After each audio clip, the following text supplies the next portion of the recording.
Europe Midi.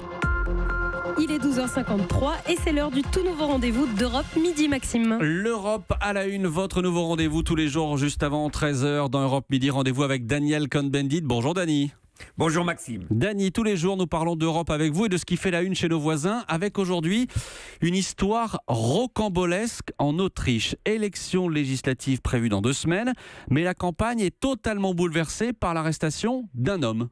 Exactement. Alors, refaisons l'histoire. Le chancelier social-démocrate Kern est distancé dans les sondages par le jeune conservateur Kurz et il est au coude à coude avec l'extrême droite. Donc, dans cette situation, les sociodémocrates passent un mauvais quart d'heure. Pourquoi ?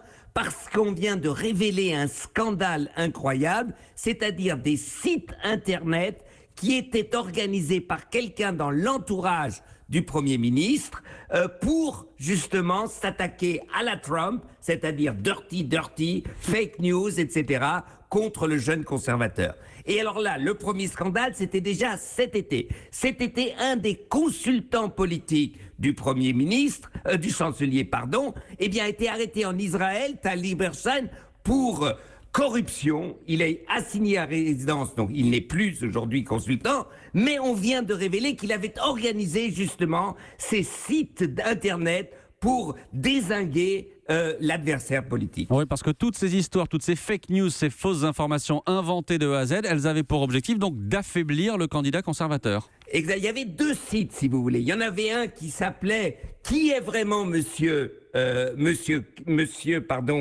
Kurz », c'est-à-dire le conservateur. Eh bien, c'est un site qui disait « Il veut faire rentrer les musulmans en Autriche. Il est avec les juifs ». C'était un site raciste, plus ou moins même antisémite. Et cela, c'était pour décourager les électeurs d'extrême droite de voter pour les conservateurs. Et un deuxième site qui est tous avec lui, et là c'était justement de dire, eh bien, il faut qu'il fasse une barrière à la frontière italienne pour que les musulmans ne rentrent pas en Autriche, et là c'était pour décourager les libéraux et les gens un peu du centre-gauche de voter pour les conservateurs. C'est la cata totale à 12 jours des élections pour le Parti social-démocrate. Ah oui, parce qu'au final, les Autrichiens pourraient dans 2 semaines être à nouveau dirigés par une coalition droite-extrême droite. Exactement. Nous en arrivons là, donc les conservateurs vont gagner, vont être le premier parti, c'est plus que vraisemblable. Les deuxièmes, même s'ils sont troisièmes au coude à coude avec les sociodémocrates, c'est l'extrême droite, et c'est ça la majorité qu'on entrevoit maintenant, une majorité conservatrice avec une prise d'euroscepticisme quand même très forte, et cela veut dire quoi ? Eh bien, une mauvaise nouvelle pour la vision européenne du président Emmanuel Macron. L'Europe à la une. Merci Daniel Cohn-Bendit. À demain, Dani. À demain, Maxime. Ciao, ciao.